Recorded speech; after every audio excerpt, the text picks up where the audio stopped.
Olá pessoal, Rosineide Belo, sejam bem-vindos para mais esse estudo e reflexão. Eu vou trabalhar com vocês 3 energias muito presentes hoje nos campos energéticos, né?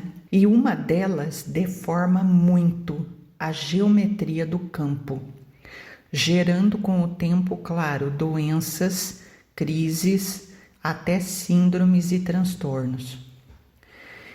Então, vamos falar um pouco desses estados emocionais que muitas vezes são confundidos, que é a tristeza, o desânimo e a melancolia. Para isso, vamos nos embasar nas perspectivas da neurociência, da psicologia e da filosofia. Vamos começar pela tristeza. A tristeza é uma emoção básica. É natural e também é temporária.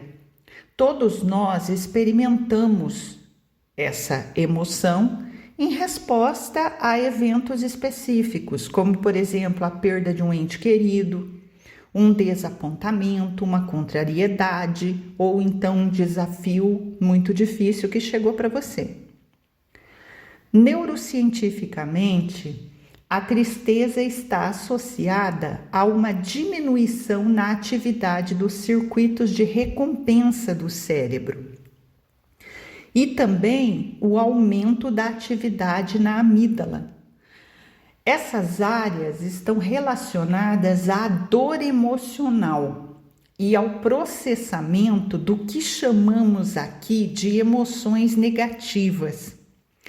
Na verdade, como estamos inseridos em um programa e para esse programa não existem informações e nem emoções positivas e negativas. Só existe a intensidade das energias. E no caso dessas emoções, a tristeza, o desânimo, a melancolia, elas possuem uma energia acentuada que causa o desequilíbrio do vetor X no lado emocional. Psicologicamente falando, a tristeza, ela serve como um sinal de que algo em nossa vida precisa de atenção. Ela nos incentiva a refletir sobre as circunstâncias que estamos vivendo, o nosso comportamento, incentiva também a buscar apoio social, apoio terapêutico, né? E tomar medidas, enfim, para lidar com essa causa. Embora possa ser desconfortável, a tristeza é essencial para a nossa saúde emocional, pois nos permite processar algumas informações e integrar experiências difíceis. Mas a gente só alcança esse processo, né, de integração entre o emocional e o racional quando nós realmente paramos para fazer esse trabalho, seja sozinho, através de cursos, de imersões, de experiências ou de terapia. Porque senão nós nos afundamos nessa energia, né? E não usamos o lado racional para compreender a situação que chegou até nós. Então aí não há processamento e não há aprendizagem. E muitas vezes não se encontra a solução, a saída para aquela energia desconfortável. Filosoficamente falando, muitos pensadores veem a tristeza como uma parte intrínseca da condição humana. Por exemplo, Aristóteles argumentava que a tristeza é uma resposta natural à percepção do que é valioso e significativo em nossas vidas. Sem tristeza, segundo ele, talvez não apreciássemos tanto os momentos de alegria e realização. Então, nessa visão, nós podemos observar o que? A dualidade. Nós estamos inseridos em um planeta de dualidade, né? De lados opostos de energias e que nós normalmente vivemos ora num ponto da balança, ora em outro. E quando a gente trabalha para reconhecer em que ponto estamos, nós avançamos para outro. Se a gente não faz a tarefa de casa, né, do trabalho interno e racional para a compreensão daquele momento, daquela energia, nós ficamos estagnados. Agora vamos falar sobre o desânimo. Diferente da tristeza, que é uma resposta emocional a um evento específico, o desânimo é um estado de baixa energia e baixa motivação também, e que pode ser mais persistente. Neurocientificamente, o desânimo pode estar associado a níveis reduzidos de neurotransmissores como a dopamina e a serotonina, que são fundamentais para a regulação do humor e da motivação. Na psicologia, o desânimo é frequentemente relacionado com o esgotamento mental e também com o físico, muitas vezes, podendo ser um sintoma de transtornos, como, por exemplo, a depressão e os seus variados níveis. Ele pode resultar de uma combinação de fatores, incluindo estresse prolongado, falta de propósito ou sentido. Eu acho isso muito importante. Qual o significado da tua vida? Qual o propósito para esse momento? Qual o sentido? Eu chamo isso, na verdade, de encontrar a chave do encantamento. O que está te encantando nesse momento? É um trabalho novo? É um curso novo? É reformar a casa?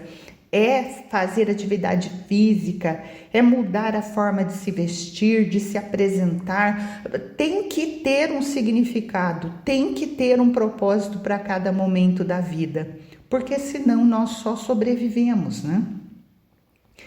E o desânimo também está relacionado com desequilíbrios químicos no cérebro. É importante reconhecer quando o desânimo persiste, porque pode necessitar de uma intervenção profissional. Filosoficamente, o desânimo pode ser visto como uma crise existencial. E ultimamente, principalmente quando nós estamos diante de desastres coletivos, desencarne em massa, né? Nós então entramos muitas vezes em crises existenciais. O que é a vida? Qual o objetivo da vida? O que eu estou fazendo aqui? O que eu estou fazendo da minha vida? Como eu estou me comportando? Que legado eu vou deixar? Qual ganho eu estou tendo nessa experiência? Que ganho eu estou proporcionando aos outros seres que convivem comigo? Será que eu gero só débito na balança universal? Será que eu empato ou será que eu estou juntando créditos por um comportamento mais assertivo, né?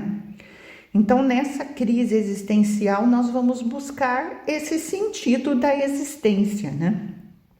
E quando isso não é encontrado, então nós podemos ficar presos nessa energia.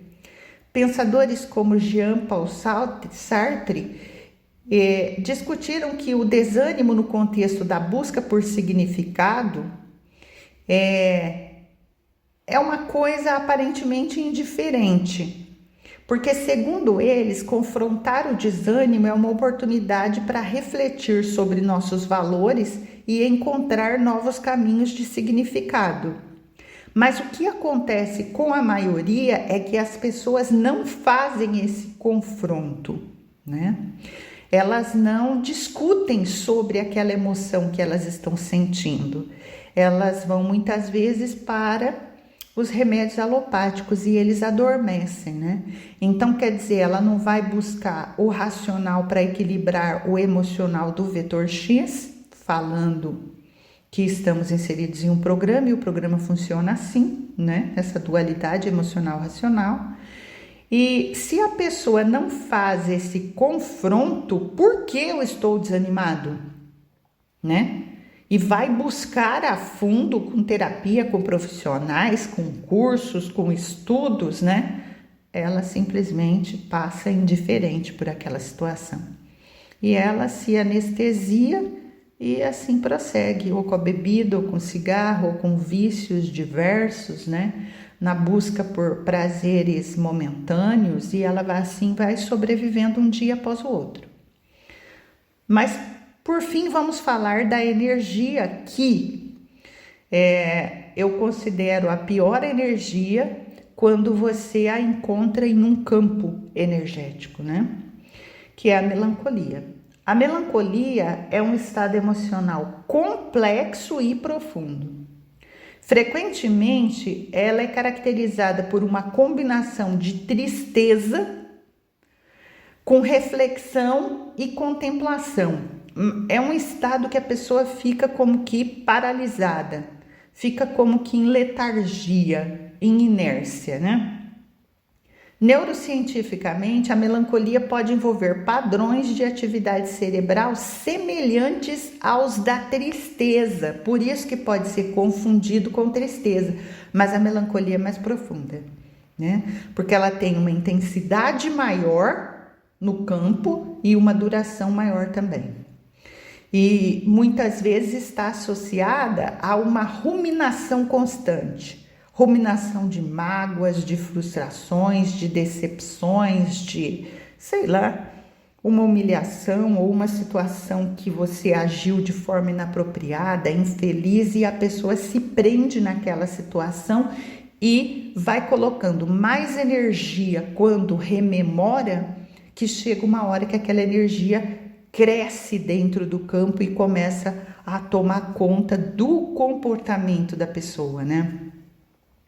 Psicologicamente, a melancolia pode ser vista como uma forma de tristeza mais prolongada e introspectiva. Ela pode estar ligada a uma personalidade mais reflexiva e sensível. Ela é um pouco diferente da depressão clínica, porque a melancolia não necessariamente interfere com a funcionalidade diária, mas pode levar a uma visão sombria e pessimista da vida. Filosoficamente, a melancolia tem sido explorada por muitos escritores e artistas como uma fonte de profundidade emocional e criatividade. No livro do Mineral Sideral, vocês vão ver que uma mestra que falou sobre o vetor alfa e ômega, né, do amor, ou para nós aqui, do respeito a todos os seres, né? Ela falou que às vezes é um estado de profunda tristeza ou então melancolia mesmo, que a pessoa aciona a criatividade e cria quadros, artes, né? Escreve livros que ficam aí como legado da história. Filósofos como Søren Kierkegaard e Nietzsche consideravam a melancolia como uma resposta à percepção das limitações e contradições da existência humana. Para eles, a melancolia podia ser tanto um fardo quanto uma fonte de insight e autocompreensão. Então, cada um utiliza a energia de uma forma. Em resumo, a tristeza, o desânimo e a melancolia são estados emocionais distintos, mas interrelacionados.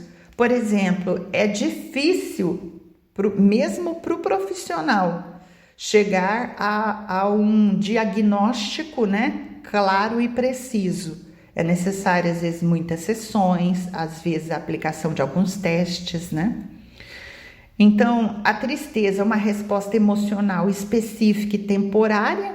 O desânimo, ele envolve baixa energia e um tempo, né, que pode ser um pouco mais persistente. E a melancolia é uma forma profunda de tristeza, vamos resumir assim, né? Compreender essas diferenças é importante para que você consiga lidar com essas emoções. E a melancolia é a pior energia que eu vi até agora no campo energético, né, na leitura energética, porque ela distorce, ela deforma a geometria daquele campo. E a partir dali, se esse processo não for corrigido o mais rápido possível, começa a gerar danos, né, ao campo intracelular, ao campo físico, emocional e mental. Boas reflexões. Namastê.